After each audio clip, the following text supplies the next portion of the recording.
되셨죠? 그러면 이게 여전히 궁금하죠. 어떤 과목을 선택해야 되나? 어떤 과목을 선택해야 되나?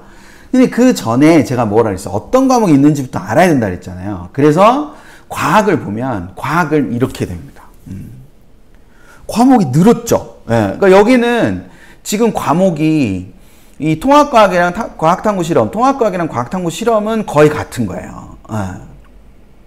그리고 일반 선택도 물화생지가 있고 물화생지가 있고 이게 같은 겁니다. 근데 진로 선택은 여기에 둘, 넷, 여섯, 7과목이 있던 게 8과목으로 늘고 융합 선택이 3과목이 추가가 됐어요.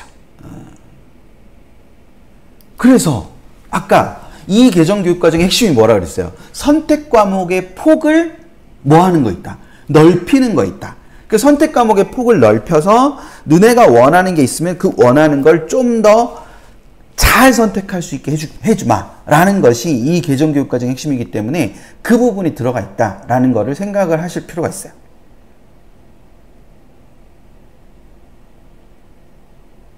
되셨나요? 응. 지금 들으시는 분들 중에 이거는 학년과 상관없을걸요? 물리학 2는 이 중에서 뭐지? 화학 2는 이 중에서 뭐지? 생명과학 2는 이 중에서 뭐지? 예. 지구과학 2는 이 중에서 뭐지? 이런 거 궁금하신 분들 있지 않나? 궁금하신 분들 나 궁금했다 1 한번 해봐 주세요. 예.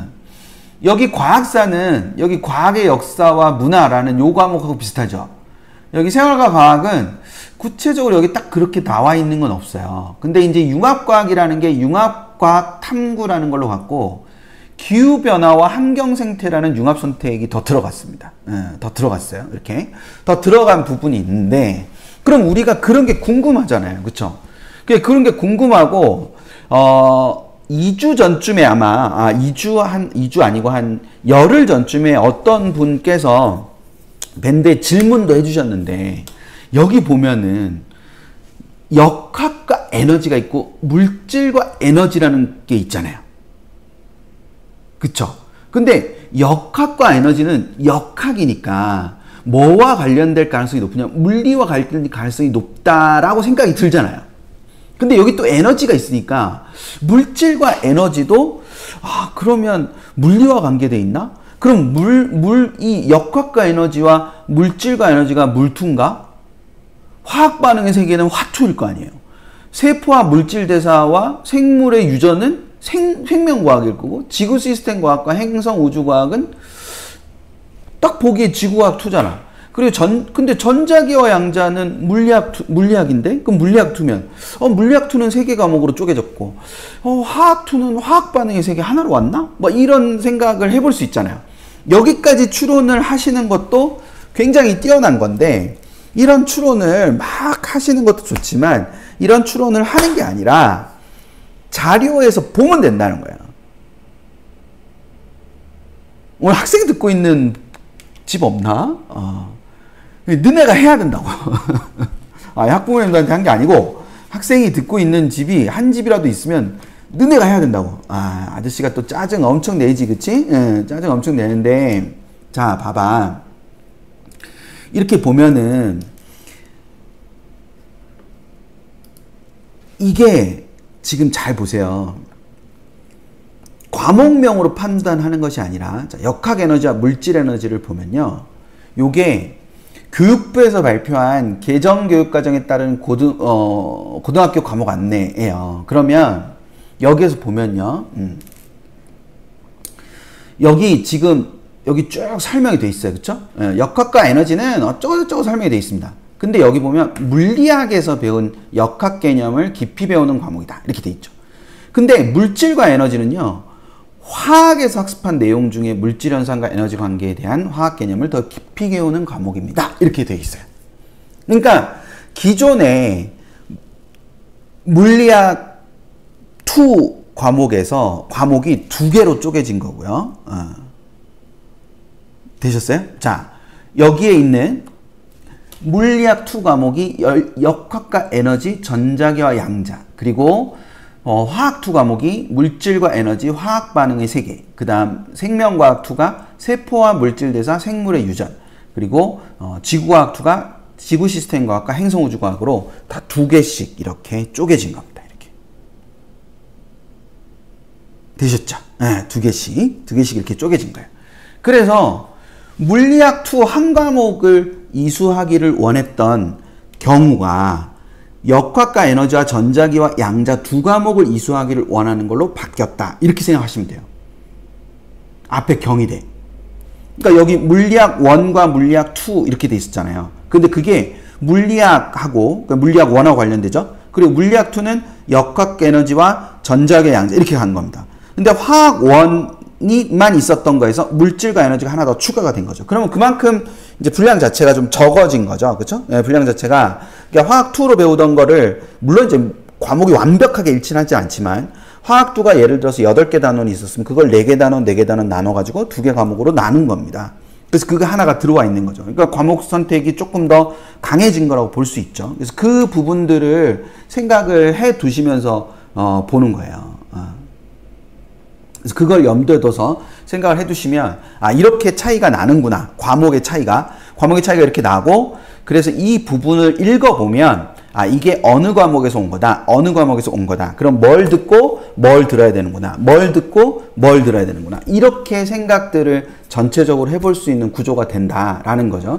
그래서 그것들을 이렇게 해보면 그럼 결과적으로는 그래서 이제 어떤 의미에서 보면 좀 전에 본 것처럼 경희대 같은 경우가 거기 있던 거를 그대로 옆으로 쪼갠 과목을 그대로 넣어줬잖아요. 그러니까 그게 연계성을 가지고 갈 거다. 이렇게 생각을 해둘 필요가 있는 거죠. 이런 것처럼 이 과목은 어떤 과목인가요? 이런 설명이 돼 있어요. 이 교육부 자료를 제가 왜 보여드리냐면 도교육청에서 굉장히 많은 자료들을 냈어요. 도교육청에서 굉장히 많은 자료들을 냈고 지금 여기 잠깐 보여드리면 여기에 이게 지금 잘 안 보이시겠지만 여기에 지금 8개의 파일이 있는데 이 8개의 파일이 중에 교육부 파일이 하나가 있어요. 교육부에 낸 거를 가지고 다른 시도교육청에서 다 재구성을 한 겁니다. 이게 제가 아까 말씀드린 비밀이에요.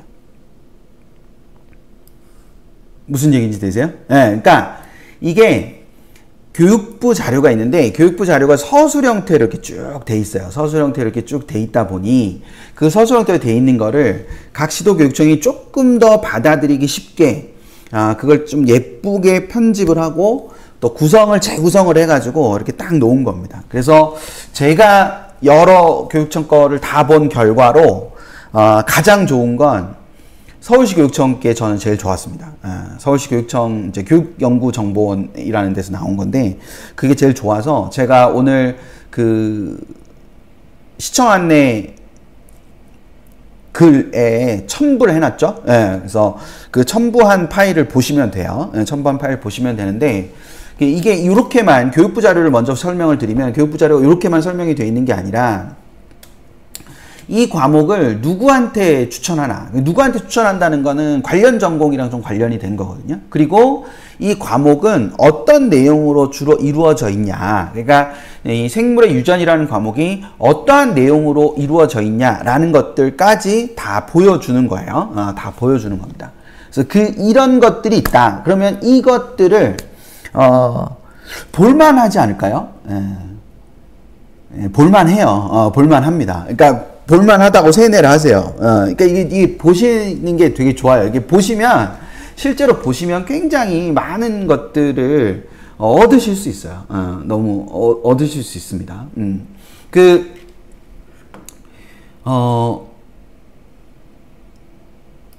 이게 여러 가지로 보실 수 있는 부분들이 있어요. 그래서 그런 자료들이 있습니다. 그래서 그걸 갖고 오늘 제가 이제 파일에 올려놓은 것들이 있으니까 교육부 자료도 보시고 뭐 다른 교육청 자료를 보셔도 돼요. 인천교육청 자료를 보셔도 되고 그 윤준섭 님이랑 그 다둥맘님 올려주신 게 인천교육청 자료도 있고 뭐 이렇게 여러 개 있죠. 그래서 그 부분들을 이렇게 보시면 돼요. 보시면 되니까 그렇게 하시면 될 것 같고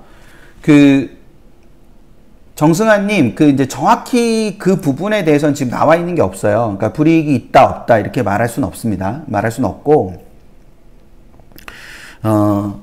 이게 생각을 하셔야 되는 건데, 이제 자료 들어가기 전에 제가 하나만 설명을 드리면,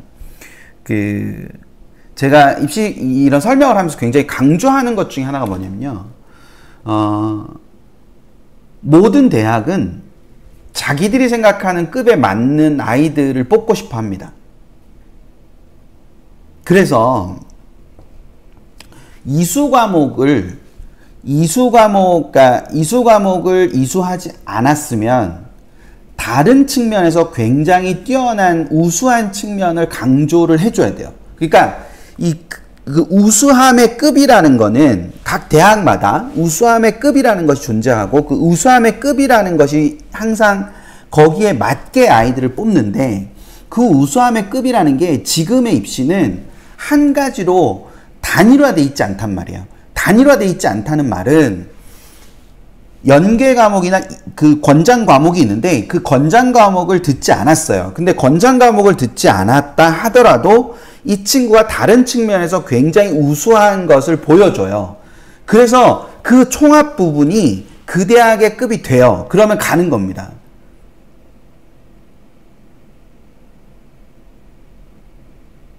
지금 굉장히 중요한 말씀 드렸는데, 그러니까 어떤 친구는 이수하라고 한 걸 다 이수를 하고 그 이수한 과목들에서 나타나는 어떤 특성들을 합쳐서 그러니까 이수했으니까 50점 그리고 어느 정도의 성취를 보였으니까 50점 그래서 합쳐서 100점을 만들어서 그 대학에 가기도 해요. 그런데 어떤 친구는 이수한 과목들이 좀 부족해. 그러니까 그 과목을 이수하지 않았어. 그래서 이수 과목에서는 30점 되셨죠? 30점. 근데 이 친구가 성취 수준이 굉장히 높아. 그래 70점. 합치면 100.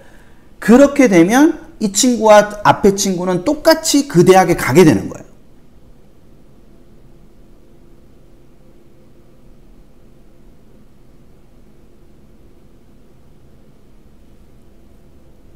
이해되셨을까? 네.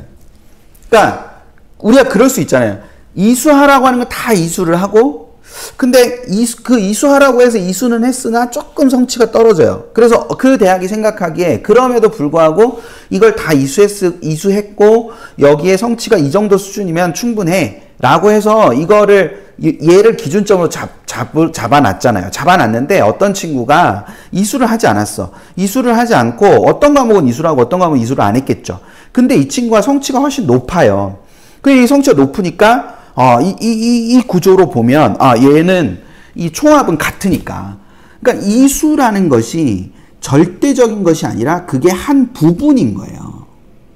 그래서 아까 앞에서도 서울대에서도 그게 이수했다 하지 않았다라는 것보다는 어떤 환경에서 왜냐하면 어떤 과목은 안 열릴 수도 있거든요. 그 학교에서. 선택 과목 저렇게 많은데 모든 고등학교에서 저걸 다 열어줄 수가 없잖아요. 그러면 열지 못하는 환경이 있고 그 열지 못하는 환경에서 공동교육과정을 통해서도 충분히 이 친구가 그거를 습득할, 그거를 이수할 그런 기회가 없었다. 그런데 이 친구가 다른 부분에서 적극성이라든지 아니면 충실성이라든지 이런 것들을 충분히 보여줬다.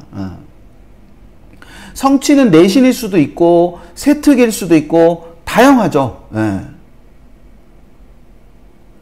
행특일 수도 있고 그러니까 그런 부분들을 생각을 하는 거죠.